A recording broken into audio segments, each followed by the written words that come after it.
Welcome to Wine, Women, and Writing. This is the show where I talk to other authors about their books with the real characters, with their flaws and their foibles that we love.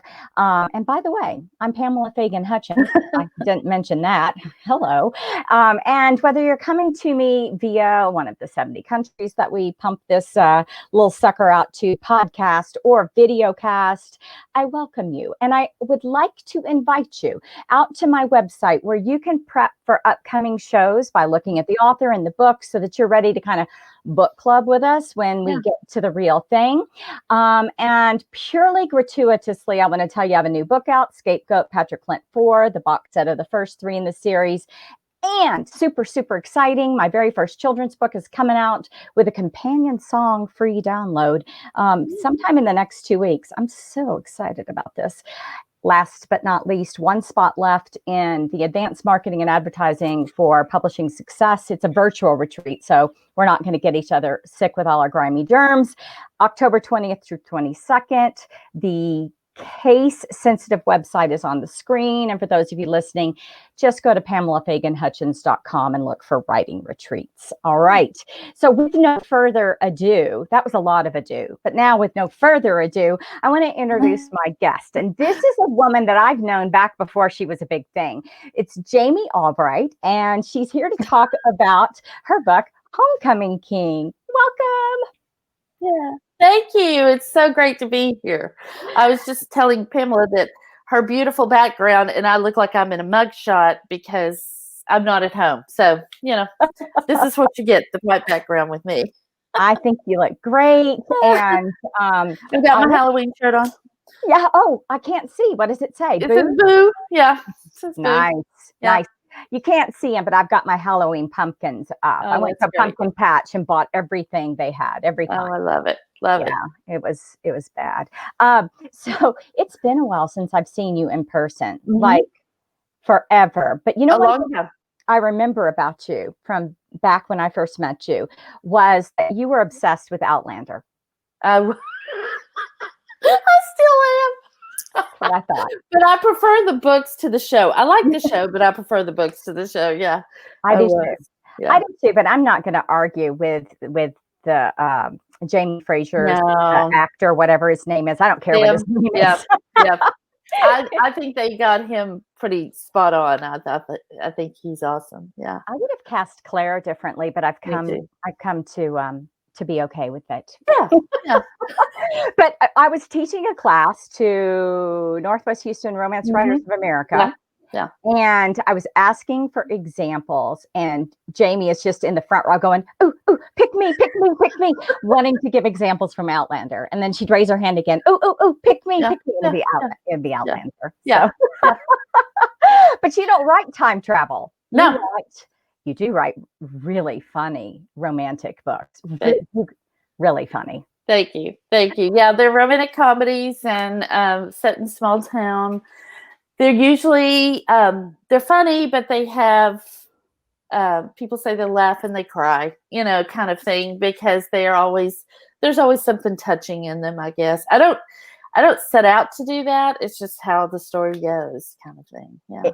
If that's a gift, to be able to touch all the feels so that someone gets a real experience. And really, when I'm thinking about, especially in romantic books where the characters are authentic, it's not all just happy. Yeah. It's all of the things we cause ourselves by our mistakes and our missteps, which kind of brings us to Homecoming King. Yeah. Tell us a little bit about your new release, girl. It's Homecoming King. It's a small town sports rom-com. Cash King is a hometown boy made good. He's in the NFL, but he grew up on the wrong side of the tracks, and he comes home because he's injured. His career's kind of on the line, and he just comes home to get a little TLC. But the girl he did wrong in high school, Tiger Lyons, is sorry. They were the homecoming king and queen. Yep. There was a big fupa at the homecoming king and queen dance, and he did her wrong. And he comes home. he's still trying to kind of make his way in this town. He feels very still like he's not good enough. And so he buys the biggest house in town, kind of sight unseen. Turns out it was her house growing up. And then he gets there and she's the project manager on the house, living in his pool house. So mayhem ensues from there. Yeah. And before anyone says anything, I know now that when they get married, she'll be Tiger King. Did you know that up front? No, I had written the book because I started the book last August. I'd written the book, saw the show, sent it to my editor, and she had a problem that I didn't really think was a problem. So I sent it to a friend of mine who's an editor too that I don't use because we're too close. And she said, no, I think it's fine, but I'm a little distracted by the fact that when they get married, her name's going to be Tiger King. And I went, what? Oh my gosh. Like this was 6 weeks before the book came out. I couldn't change it. I wasn't going to change it. So now I can help being funny. You cannot help it. It just comes out of you. Okay, so first of all, the names were already funny. Cash King and Tiger Lions. Lions. Did you just, okay, so when you think up stuff like that, do you just sit there and giggle and just give yourself a moment? Yes, I do. I think I'm hilarious. But I knew that I wanted him to be, kind of coming home, and it just made sense. Homecoming King, and so his name had to be Cash King or King, and I thought Cash King was perfect NFL game. In fact, he's NFL name. He actually says, with a name like that, I'm either destined to be a pimp or a pro athlete, and I'm doing everything I can to be a pro athlete. So yeah. And I actually worked with a girl named Tiger. That was her Christian name, was Tiger. So, and I've always loved it. And so I thought, well, I'll just do that. So yeah. Oh my God. That is so funny. Well, this is the Jami that I know and love. And so now you're funny naturally. Yeah. You were just born that way. Yeah. But you also, in the rest of your life, you use that funny for evil or for good. Yeah. I mean, So in your non-writing pursuits, you pursue. Tell us a bit about that. Well, before I started writing, this was back in my kind of 30s, early 30s, mid 30s.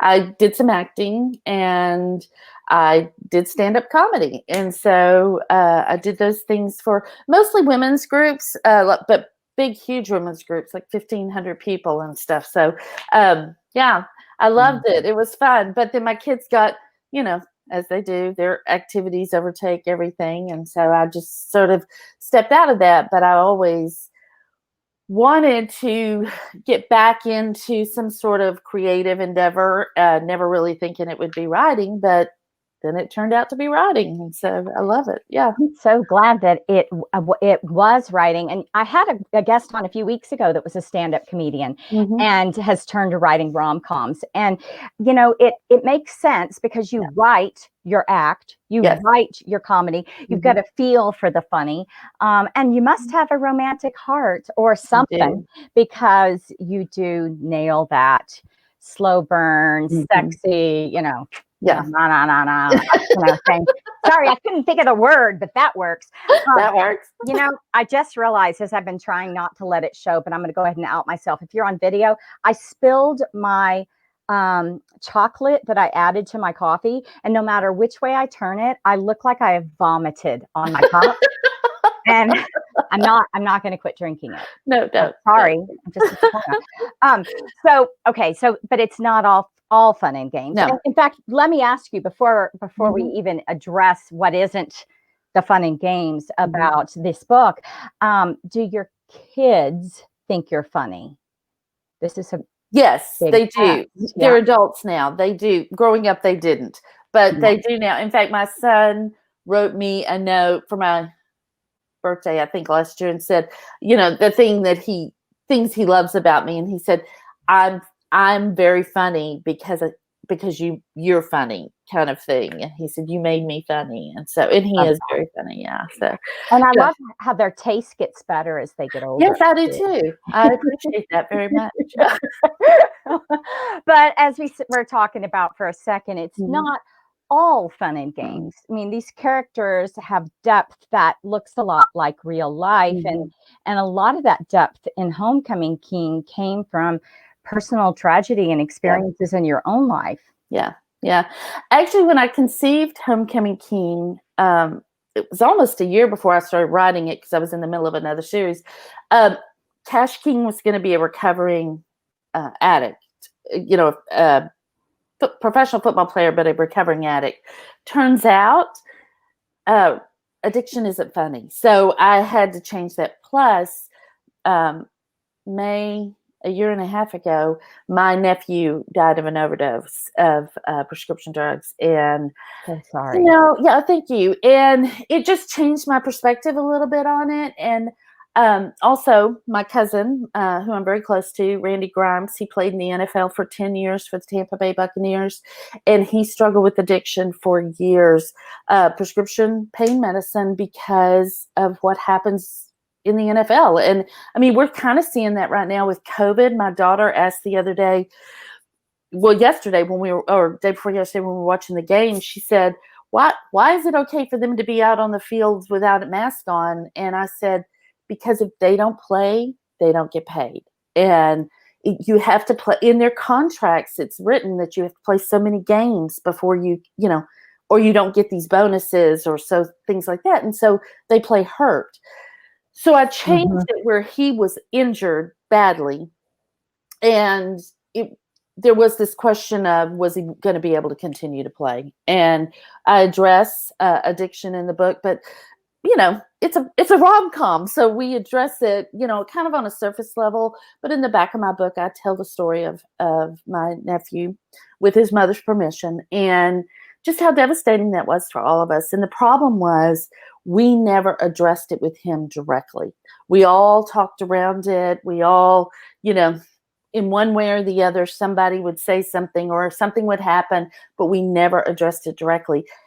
And what's sad is, and what I know now is very common, my cousin is an addiction specialist. Like, all we had to do was call him, but we didn't want to alienate my nephew. Yeah. And in doing so, and so it's been very hard. It was a hard year for our whole family. We're all really close. And but if this story and the story of my nephew can help anybody, I would say address it. Don't ignore it. Get help. The biggest regret we all have is that we did not sit down and say, hey, you've got a problem. So much of life doesn't come with do-overs. They don't. And if you are looking for help for an athlete in recovery, there's a website on the screen. This is Jami's cousin's organization to help pro athletes. Right. He actually will go anywhere. Like, he will do an intervention and help, or go talk to. They don't have to be athletes. I mean, he has helped families. He's helped, different people. And so but primarily because he was a pro athlete, he does understand the pressures and all of that. Yeah. And that website is proathletesinrecovery.org for those of you that are podcasting. Yeah. So out of pain, how do you find the place where you can write funny? I mean, it was a tough year. Did you write this before COVID? I finished most of it before COVID. I think I was doing final revisions when COVID hit. But my other daughter was pregnant and due. And so I had done a lot on the, trying to get done before she had the baby. Ends up, she had the baby the day before we went into lockdown in Houston. Oh, wow. So thank goodness. But anyway, it took me longer than it should have. Let's just put it that way. Yeah. It was just hard. It was hard emotionally.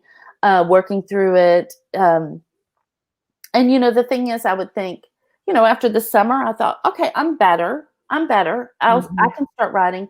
And then I wrote, and then about November, I just hit a wall and was like, I can't write. I can't do anything. For 6 weeks, I didn't write a word. And then I came back in January. Oh, I actually started seeing a therapist as well, which I highly recommend. But in January, I came back, started writing, but it was very slow, very slow. But I got the book done. And, you know, I always say this, the only way we fail is if we quit. Right. So if I just kept going, but thankfully most of it was done before COVID hit, because that would have been another yeah, blow. that would have been really hard. But, you know, the beginning of COVID, I was like, we're gonna do this. I'm gonna be good during COVID. And about 6 weeks later, I was like, oh, well, maybe I'll just be average during COVID. So. No kidding. I started a book during the beginning of COVID, and I was like, I've got all this time. This is fantastic. And it unraveled on me. And I realized I am so anxious. Yes. That I've got to think of a book to write that taps into that anxiety. So I put that down, and I normally write mysteries, kind of a little bit romantic, but mysteries. And I literally said, no mystery. I'm going for straight up suspense. That anxiety of I know what's out there and I know what's coming, because that's how I was feeling, and that's what I wrote. And it was the only thing I could write. Yeah. And later. Well, I know it's just been crazy, and I'm at my daughter's, because she's about to have a baby, and I've been here for a while. I know, at my other daughter, and this is what I do with the book. I get to 20,000 words and go, oh, that was a great idea, but I don't have a story. So I sort of hit 20,000 words when I was here, so it's okay. I'm just sort of fleshing out the story that should have been fleshed out before. So do you outline it first, or you just kind of take off? I usually have a beginning, a middle, and an end. My problem is, from the end of the first act to the midpoint, I always it's like a black hole. I never know what's going to happen. Yeah. And so I have to really think about that, especially with comedy, I think, because it is the buildup, you know, and that's where the fun and games are. Well, if it's not in a romantic comedy, if it's not funny, then it doesn't really work. So, but yeah, it's a terrible process, but it's mine. So there you go. Hey, it's working for you. Your books are awesome. Now, tell me about this. Okay. So we have the 4 Brides on the Run books at this point. We've got now Homecoming King. Is this a series or a collection? So is the next one part of it? It is. The next one will be his best friend in the book is Duke. And so the next book is Duking It Out. And then there will be a 3rd book called Queen of Hearts. So the entire series is hometown royalty.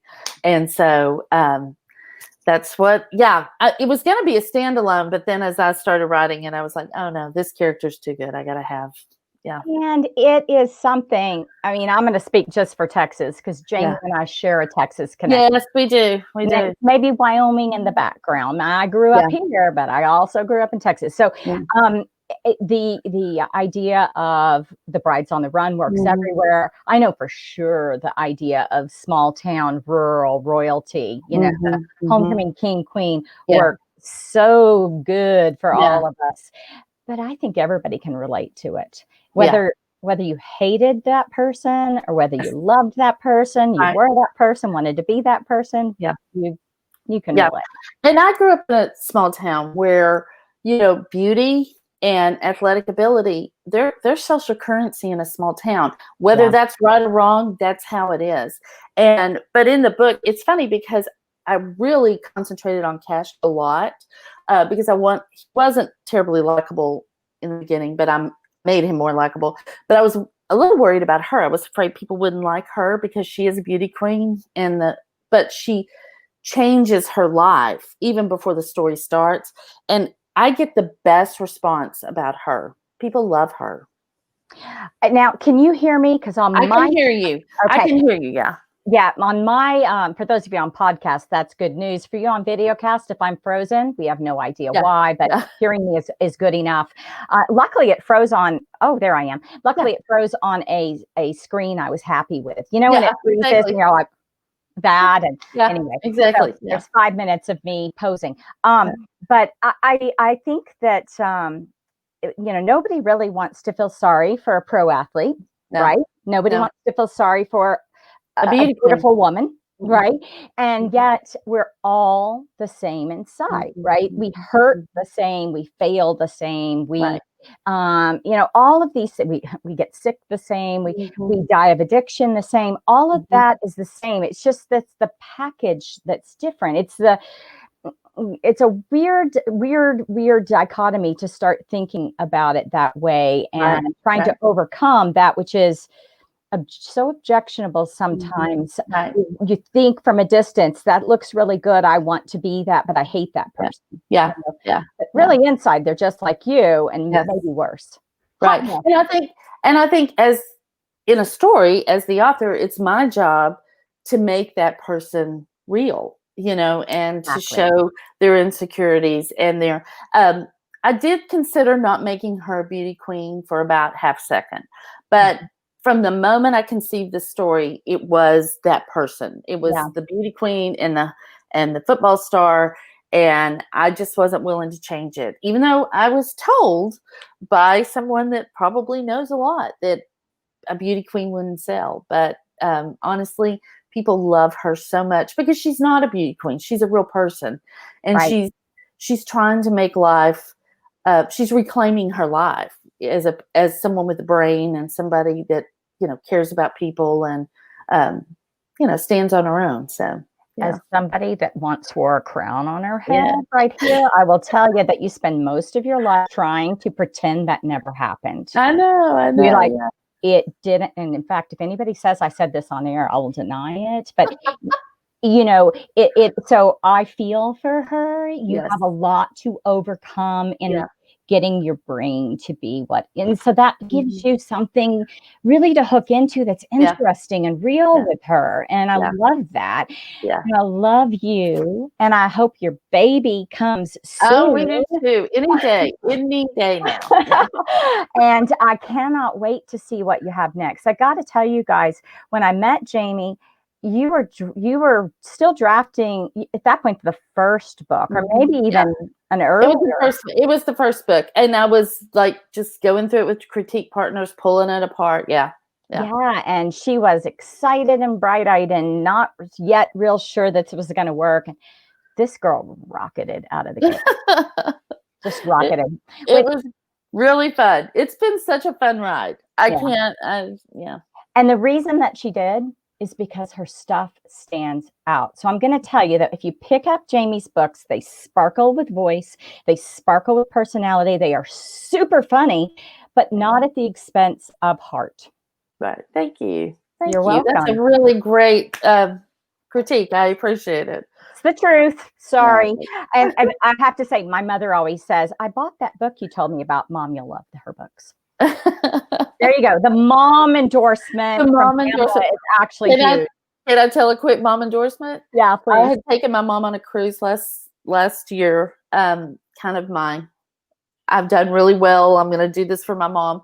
And we went on this cruise, and she was reading my third book, sitting on the side of the pool, in the recliner. And we were in port, so there weren't a lot of people in the pool, but we were. And a lady was talking to me. She said, "What is your mom reading?" I said, "Oh, well, it's one of my books." And she said, "Oh, you're a writer?" And I said, "Yes, I am." And she said, and my mom interrupts from across the pool and yells, "They're so good. You should read them. But I'll tell you right now, she's put everything in it I've ever heard of, if you know what I mean." I mean, she said it just like that. I was like, Mother. So your mom is all that. All that. And people are staring at me the rest of the cruise. I mean, they're like, she writes pornography. Exactly. It's not. Mine are pretty tame compared to some. Oh, no. Her sex, your sex is good, but it's funny. Oh, good. That's what I love when sex has a purpose in a book besides just to be sex, and sex when it furthers character development or it adds to tension, or when it's just sometimes really funny. Yes. It can be beautiful and it can be funny. I mean, I'm not going to go into my own personal life, but some of my favorite experiences may or may not have involved laughing. So anyway. Exactly. All right. Well, I'm going to wrap up, and before I say goodbye to Jami, by something that I'm obligated to say, which is that Wine, Women, and Writing is a copyrighted and solely owned production of Authors on the Air Global Radio Network. And all hail Pam Stack, from whom all blessings flow, the queen and producer of our network. I will also tell you that my books are free on Kindle Unlimited, at least the ebooks are, and you can get the paperbacks and audiobooks anywhere online or ask your library or your bookstore to order them if they don't carry them. I've heard 100% success rate with people getting them that way, and I think that rocks. That's great. And while you're at it, read Homecoming Queen. It's also in Kindle Unlimited. All my Hey. books are, yeah. There you go. And I'm not, I gotta say, I'm not the world's biggest. I mean, if I had my druthers, on Amazon, but it is such a good deal for readers if they can stomach going that route with the, buying things as part of that subscription. You get Jami Albright, and that is worth the price of admission.